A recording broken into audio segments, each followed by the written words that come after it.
Hello, everybody. Welcome, welcome. Excited for our next talk. Thank you for being here.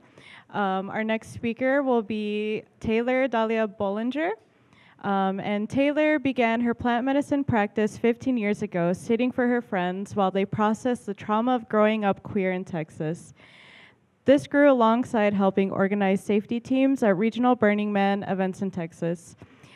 It was the radical acceptance, queerness, and gender fluidity possible in these spaces that led her to stop resisting her inner truth and embrace her identity as a trans woman. Taylor co-founded Decriminalized Nature Dallas and helped start Street Medics Dallas with her fellow safety volunteers during the George Floyd uprising last summer. Taylor worked as an ESL teacher for 10 years before deciding to pursue medicine work full-time. She has an MA in linguistics from the University of North Texas in Mesoamerican linguistic anthropology and a master's in social work from the University of Texas at Arlington to work. She is now licensed as an LMSW, licensed master social worker, and works with homeless LGBT young people. Taylor is a proud gay mom and practices permaculture at home with her partner.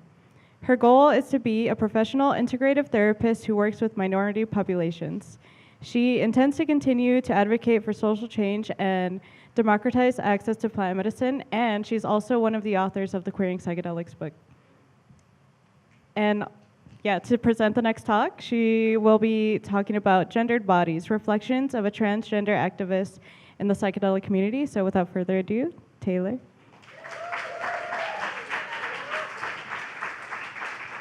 Hi, everyone. So I'm just going to get right to it. In 1656, Baruch Spinoza was excommunicated from his Sephardic congregation in Amsterdam for abominable heresies and monstrous deeds. A ban that they reaffirmed as recently as December 2021 remains in force for all time and cannot be rescinded. It is assumed that his denial of the immortal soul, his rejection of a transcendent God, and his claims that the Torah was neither divine nor binding on Jews were what they were referring to in this decision. In his exile, I find in Spinoza a potent allegory for the trans experience, abandoned by his family and the community of his birth, and forced to find and create a community of his own that would accept him. Spinoza's philosophy is partly radical for its focus on bodies and their affects. One of his most famous quotes is, "We talk so much about the mind and God, but we don't even know what the body can do." Spinoza believed that the Cartesian dualism of mind and body simply represented two attributes of a larger whole. He referred to this as substance, or deus sive natura, which translates to God or nature. His philosophy has also been compared to both Vedanta and indigenous philosophies. In this talk, I want to weave together three threads: Spinozan naturalism, the history of gender diversity, and my experience as a social worker and psychedelic activist in Texas. The comparison between Spinoza and psychedelics may seem odd because he was a philosophical naturalist, but not in a reductive way. He describes a pantheistic naturalism where minds and bodies are the attributes perceptible to human consciousness of an eternal, infinite, impersonal deity indistinguishable from the laws of nature. Human cognition and emotion are thus parts of nature, though we may not understand them subjectively. There are certain moments when we can perceive an intuition which allows us to see a flash of things in the context of timeless unitive substance, and therefore understand the necessity of all things, including our own lives. He calls this form of awareness the intellectual love of God, or blessedness, and a recent article compared this state of mind to the experience of 5-MeO-DMT. However, we usually only have a relative, partial, and subjective picture of how things presently seem.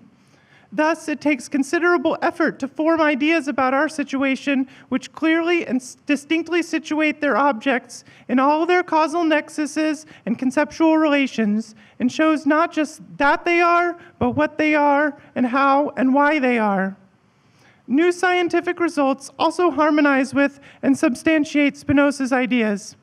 In recent years, studies have begun to show the effects that psychedelics have on the body, such as modulatory effects on immune response by altering signaling pathways involved in inflammation, cellular proliferation, and cell survival, which promises treatment modalities in autoimmune and chronic inflammatory conditions, infections, and cancer.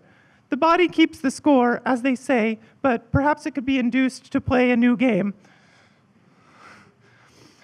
It follows that because we are typically unable to take the God's eye view and understand the flow of nature's processes, we are affected by objects and others in the world.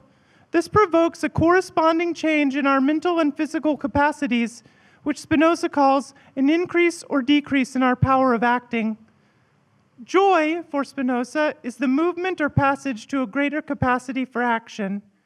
Sadness is the passage to a lesser capacity. Love is joy accompanied by an awareness of the external cause. We love that which benefits us and causes us joy. Hate is the same. Sadness with the idea of an accompanying cause. Hope is joy from a past or future thing whose outcome we doubt. Fear is an uncertain thing whose presence will bring sadness. Because we cannot always see things from this eternal perspective, we pray, worship, make offerings, sacrifice, and engage in all the other various rituals of popular religion to bring ourselves back to a degree of this state. As we increase our knowledge, our minds may act without being acted upon to the same extent. We cease to be controlled by our passions, running to or from things beyond our control. For Spinoza, this is freedom. Our actions will flow from our natures necessarily determined by the attributes of the divine nature of which our minds and bodies are modes, and we will be liberated from the emotional ups and downs of life. You can see in this perhaps the similarity to Vedanta. We can also see the ways that bodies, both collective and individual, affect one another and how conservative lawmakers are negatively affected by their perceptions of transgender bodies. They view them as abominable heresies. In response, they craft legislation that affects them negatively in turn. And despite the dualistic way our culture looks at the transgender experience as being born in the wrong body, I want to suggest that there is an underlying unity in transness that we simply lack the perceptual tools to recognize and integrate. The body is a relatively neglected element of psychedelic thought. However, I would like to suggest that the histories of affective relations that we carry in our bodies motivate much of our psychedelic experience. The most thorough treatment of the body in psychedelic thought is found in yoga theory, but yogic practice was designed to prepare the body for meditation. So I want to pause in the moments before yoga begins, in the aches and pains of yesterday and last night, to think about how our queer, transgender, and gender-diverse bodies live in the world. This focus on bodies can perhaps feel dehumanizing. I am more than my body, we protest. My body aches, it hurts, it hungers, it drags me down, and that is true. We are more than our bodies. We are each entire worlds unto ourselves. But the body is also the site of intimacy, pleasure, and camaraderie. It is the surface through which we experience one another.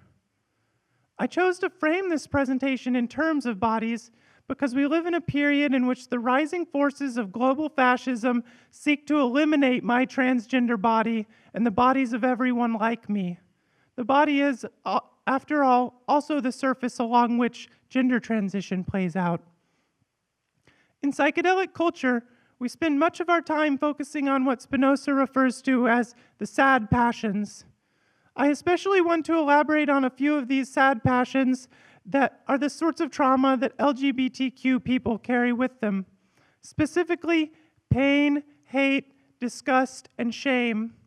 But all the work on sad passions is also undergirded by the affect of joy, the ecstatic moment of psychedelic breakthrough that carries us upwards, its power infusing our own.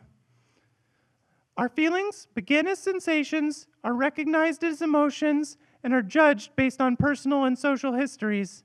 It becomes then a question of how bodies turn towards or away from one another, how surfaces are drawn between bodies, and how bodies align with different social collectivities.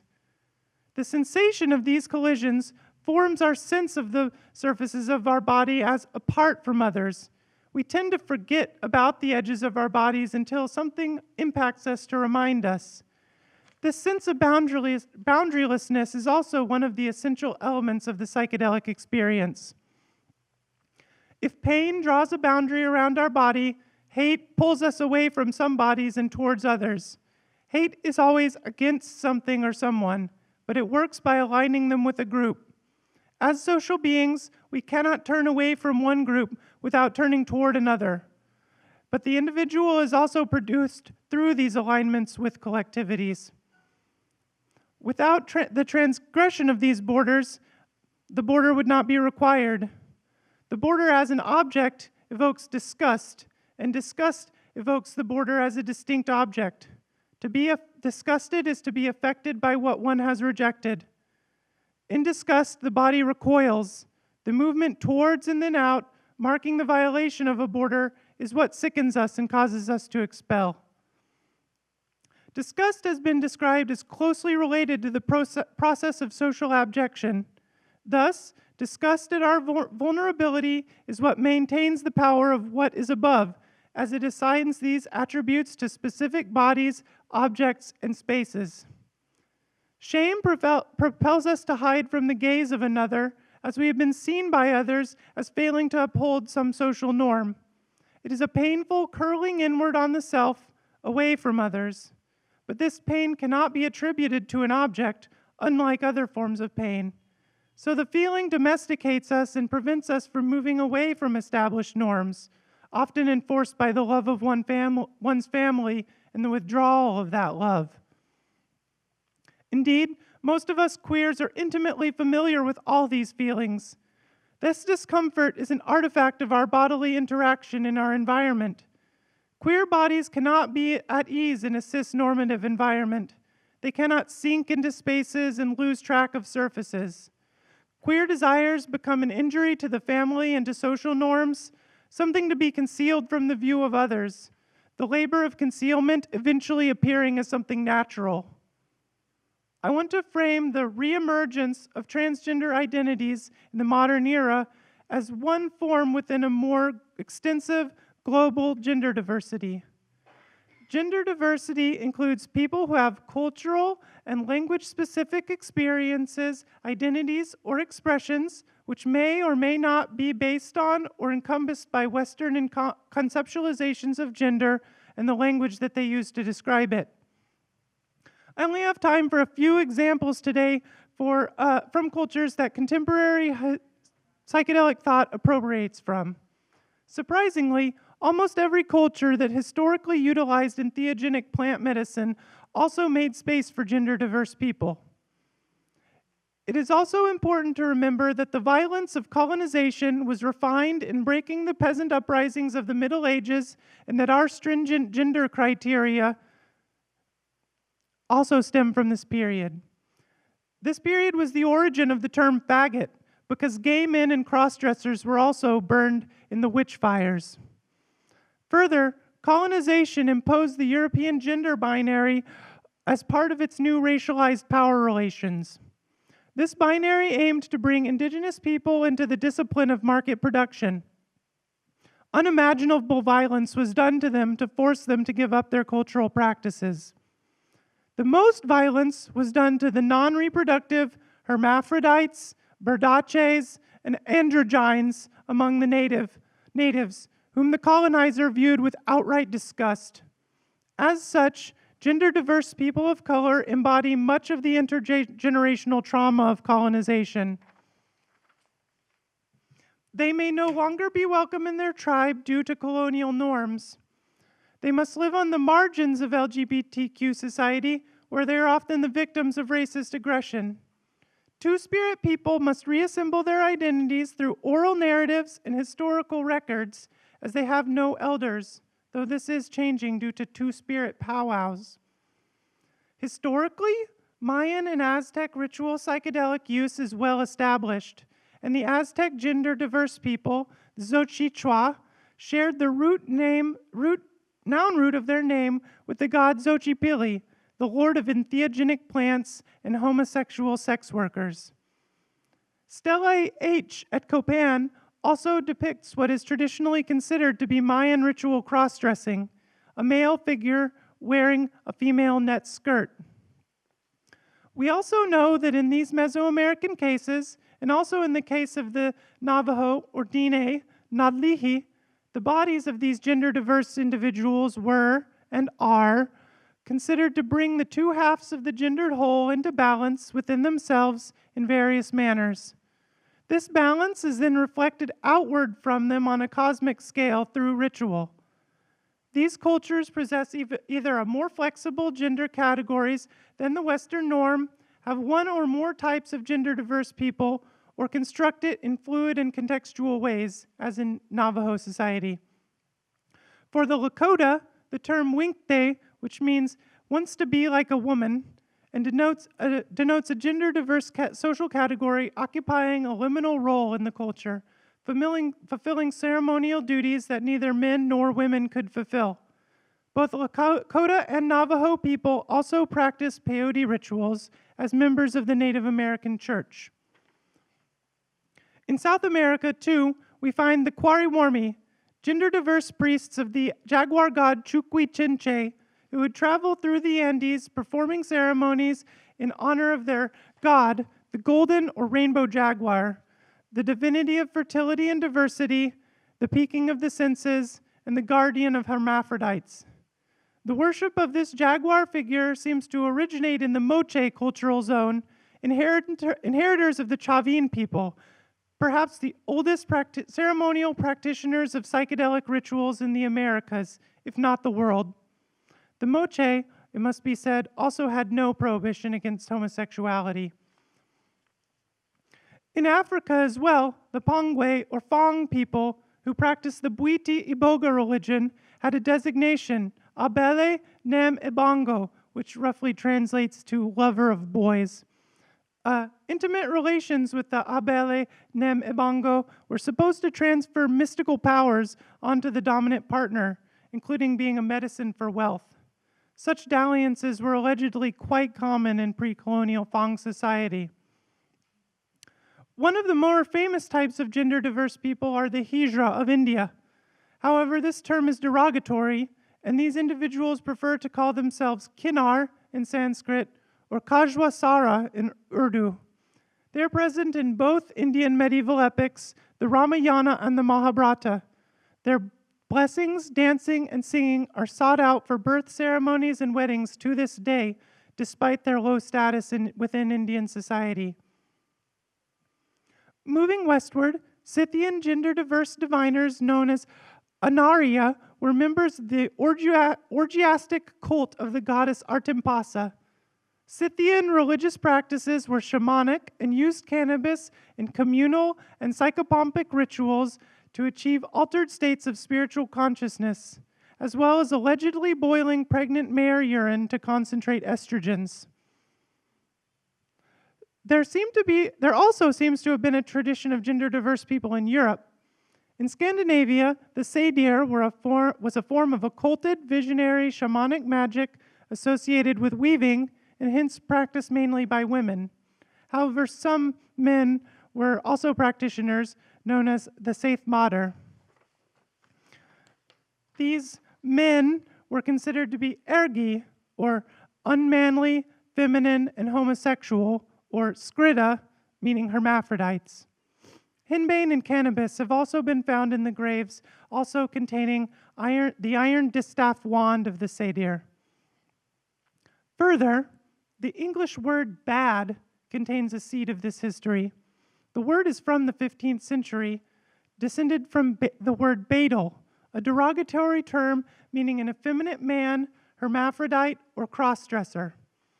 The 15th century is the same period in which the first secular laws against cross-dressing emerged in England and the earliest of the European witch hunts.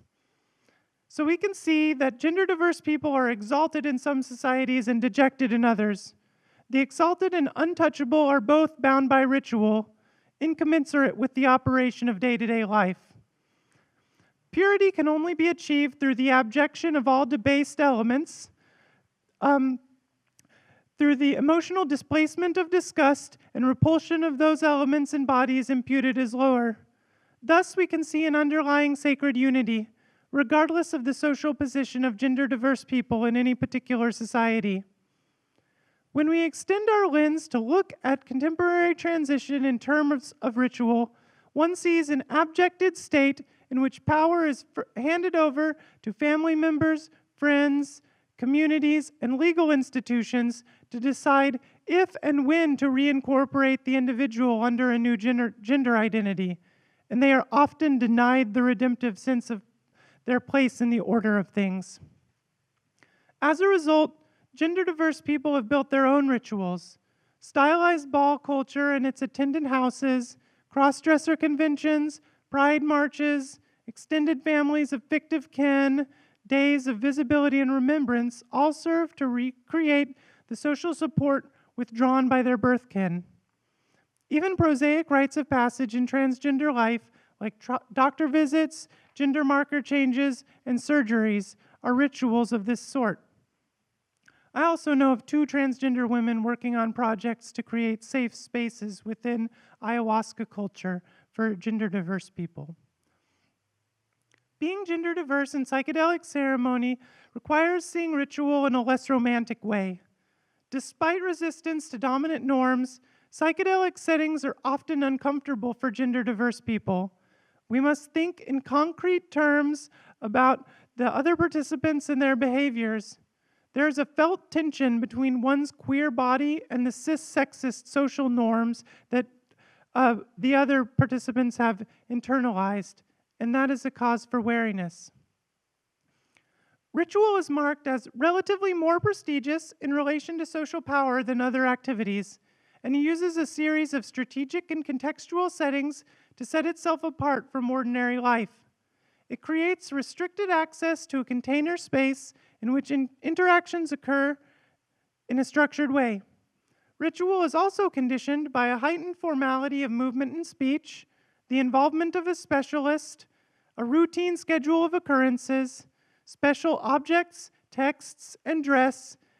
It also relies on verbal and gestural combinations that evoke or purport to be the way that things have always been done, preparations that demand particular physical or mental states, and a particular constituency not assembled for any other such activities. There are many forms of this ritual practice in psychedelic life, from the informality of the so-called ritual trip to a recreational trip, to a burn or rave, to the explicit rituality of ayahuasca. The whole variety depends on that temporal and spatial container and the range of prescribed practices to ensure a successful experience. So the consent or resistance to dominant forms of power that I mentioned in ritual operates ineffably at the body level as comfort or discomfort. This resistance is felt to be a pivotal element in psychedelic culture, but some forms of consent still implicit in its worldview often pass unnoticed.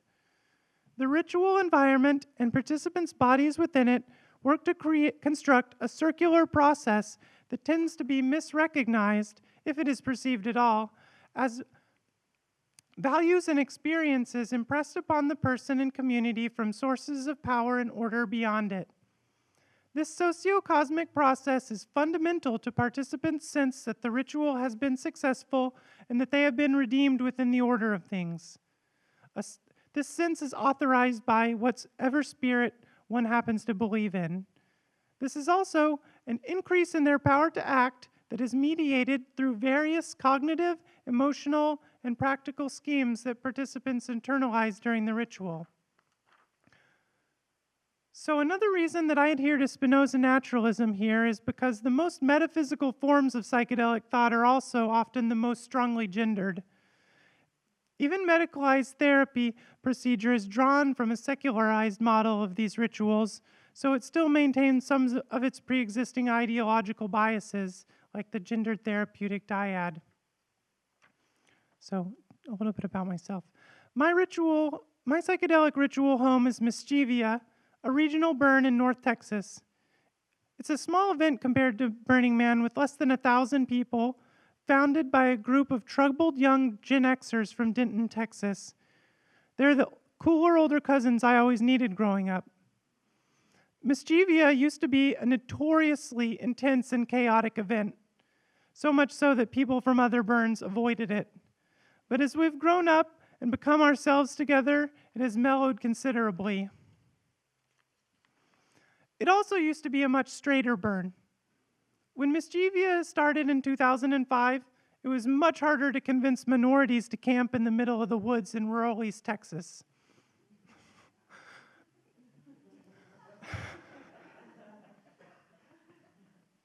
But things have changed in that regard as well.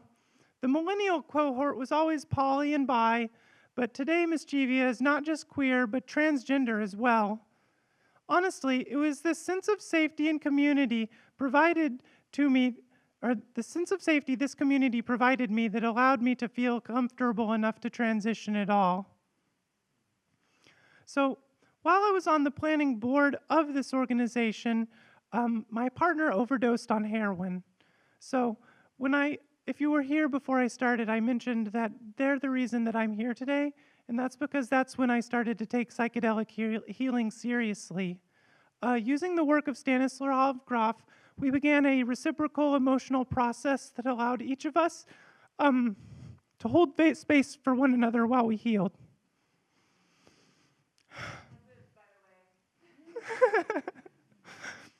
After years on the Mischivia Planning Committee, I decided it was time for something different and left to start Decriminalized Nature Dallas. I was introduced to the organization at the first Queering Psychedelics. We experienced moderate success as an organization, but due to the state of Texas politics, I've been asked not to talk about it publicly. Feel free to ask me in person after my talk if you're interested. However, I also experienced a considerable amount of transphobia and queerphobia in that position, especially in my role as the moderator of the Facebook page. Whenever I posted about LGBTQ psychedelic topics, so-called libertarians would come out of the woodwork to trash the idea that unnatural LGBTQ people belong in the psychedelic community. In Texas, libertarians are one of the major subgroups of psychedelic users. Their cultural values range from open-minded to conservative. Fortunately, at Mischivia, we kept them contained by community advocacy in favor of minority inclusion. But in the larger psychedelic community, there is no such ballast. One of the board members of Decriminalized Nature Dallas was a libertarian, and she would go on to become radicalized by QAnon after the organization ceased operations during the coronavirus pandemic. I've often been asked, including several times this weekend, why I didn't leave Texas and move to the West Coast. The truth is twofold. Firstly, I did try to move to Europe, and I had to come home after a couple of years because I got homesick. Secondly, I'm a fighter, and I value the bonds of loyalty that I've forged in the adversity of an unforgiving environment. I did my undergraduate at the most conservative public university in the US, Texas A&M, and not all of my friends survived that experience.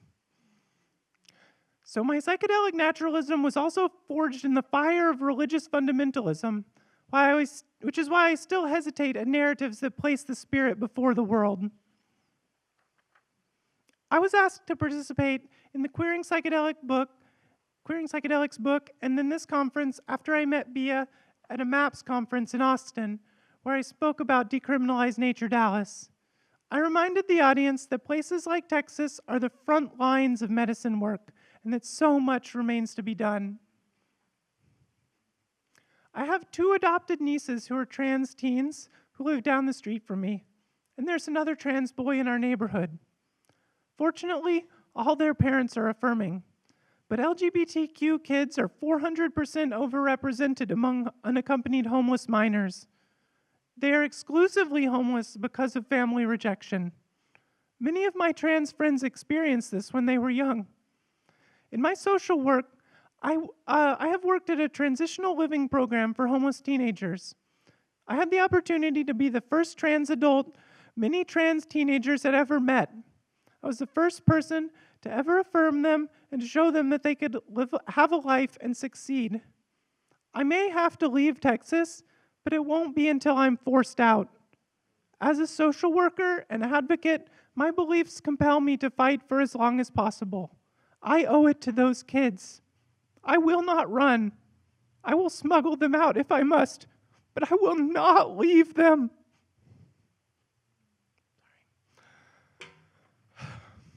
I have to admit something. Psychedelics didn't heal me.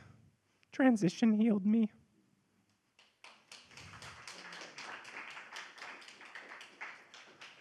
Facial feminization surgery spontaneously cured my 19-year-long dependency on marijuana. But, and I don't admit this much, I realized I was trans because of psychedelics. It was a visionary flash in which a feminine being of golden light appeared before me in darkness that I realized had appeared before me in darkness. I realized that the darkness I'd been enveloped in for so long had been her sleeping form. She informed my masculine persona that he was a shell she had created to protect herself from a dangerous world. But now that she was safe, she was back, and she would require use of the body again. Thank you. Sorry, but please get your affairs in order and say goodbye. To many who profess a psychedelic spirituality, a fundamental unity and non-duality are revealed to them in their ritual practice. Transness may seem to them like a misapprehension of that sense of oneness. As a border object myself, I have gotten stares of derision and disgust at flow jams, integration circles, yoga classes, eco farms, at a local psychedelic medicine conference in Dallas, and at a New Age event center in the Central American jungle.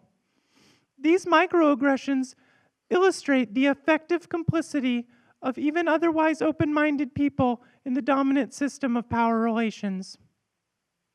This subtle politics of glances also extends to having one's identity invalidated during ceremony, being avoided in group settings, or not even being allowed to participate at all due to strict gender roles, as in traditional UDV ayahuasca churches.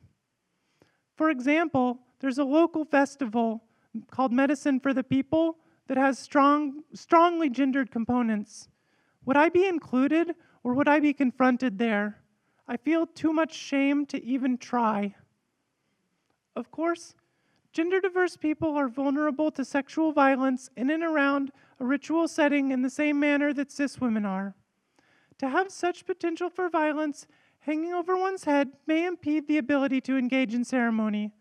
The question lingers, is this safe? Is this space safe for me to relax my hypervigilance and be comfortable? Being transgender in psychedelic spaces is often accompanied by a feeling of being radically alone. Most pagans, for example, worship a system of divinities centering on an explicit gender binary and have for years struggled with transgender acceptance. Normative bodies can safely believe that only mind or spirit exists, but feminine, gender-diverse, and racialized people must know that the body is irreducibly social. It is the site through which all the effective tensions of collective life are transmitted and played out. We would not be here today if the psychedelic movement had no trouble accepting LGBTQ people.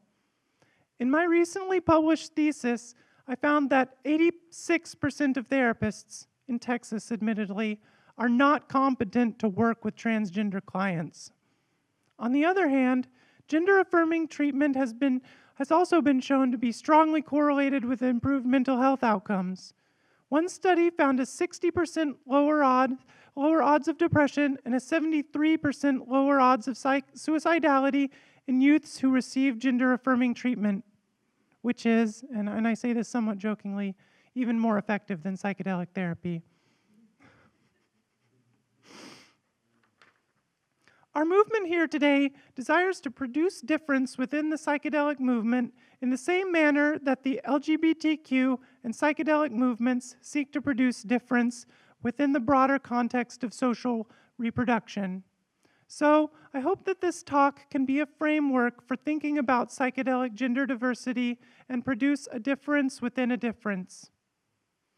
Perhaps we can use the discomfort that we're affected by in cis-normative psychedelic settings in a generative rather than a constraining way. Maybe we can learn to embrace discomfort, our lack of ease with normative scripts, and face the uncertainty of where this discomfort may take us with excitement. Perhaps our task might also be to remember that the past is living rather than dead, that it lives in the wounds that remain open in the present, and to break its hold. Part of this will require being open to being affected by what one cannot know or feel, and a sense of affectionate solidarity with other minorities, not least Indigenous people.